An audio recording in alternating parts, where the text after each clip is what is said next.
మన పవన్ అన్న జగన్మోహన్ రెడ్డి గారు అధికారం ఎక్కిన 6 నెలలకి అంటే డిసెంబర్ 12, 2019న ఉపాధి కార్మికుల పేరు మీద జరుగుతున్న దోపిడీ గురించి ఒక మంచి స్పీచ్ ఇచ్చారు. ఒక్కసారి చూద్దాం. కానీ దాన్ని ఎలా చేశారు? ఉపాధి హామీ పథకాన్ని ఈ రోజున రాజకీయ వ్యవస్థ అంతా నీ కూలీలు రాస్తాను, నీ డబ్బులు ఇస్తాను, కానీ మళ్ళీ దాంట్లో నాకు వాటా ఇవ్వు. నాకు వాళ్ళ ఐడి కార్డు, ఆధార్ కార్డుల దగ్గర అన్ని వాళ్ళ దగ్గర ఉంటాయి, ఇచ్చే వాళ్ళ దగ్గర ఉంటాయి.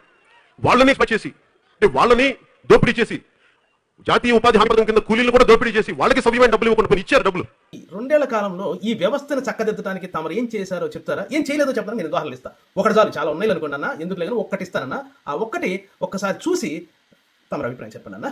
అన్న, ఇది మార్కాపురం మండలానికి సంబంధించింది. జస్ట్ కొద్ది రోజుల క్రితం వచ్చింది, మీకు పంపిస్తానన్న వార్త. నా మండలంలో 4681 మంది ఉపాధి కార్మికులు ఉన్నారట. కూలీ అనద్దు, కార్మికులని గౌరవంగా అనాలన్నా బాగుందన్న, చాలా మంచి మాట. ఒక్కొక్క కార్మికుడికి 700 కన్నా ఎక్కువ ఇవ్వట్లేదండి. మామూలుగా అయితే 1500 రావాలంట, 700 కన్నా ఎక్కువ ఇవ్వట్లేదంట. ఆ 700 కూడా ఒకసారి ఇవ్వాలంటే ఓ 200 అంట. మీరు చెప్పిన ఎగ్జాంపుల్ లాంటిది అన్న. ఇదే వార్తలో ఇంకో అద్భుతం కూడా రాశారన్న ప్రజాశక్తి వారు. ఏం రాశారు తెలుసా? పనికి రాకుండా ఇళ్లలో కూర్చుంటారు, వాళ్ళకు కూడా డబ్బులు ఇచ్చారంట. ఎలాంటి వాళ్ళు అంటే మంచంలో లేవలేని వృద్ధులకు సైతం. అబ్బా, ఎంత ప్రేమ నిజంగా.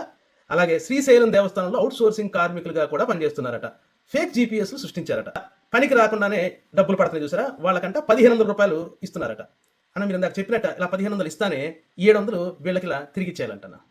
జస్ట్ ఒక మార్కాపురంలోనే సుమారు 3.5 కోట్లు గుటగా స్వాహ అంటన్నా. అన్న, జగన్మోహన్ రెడ్డి ఇలా అధికారంలోకి రాగానే 6 నెలలు కూడా కాకుండా నా వ్యవస్థ మీద మంచి ఆ ప్రభుత్వం తింటున్నట్టు వచ్చేలా, అర్థం వచ్చేలా చక్కగా వేశారు కదన్నా.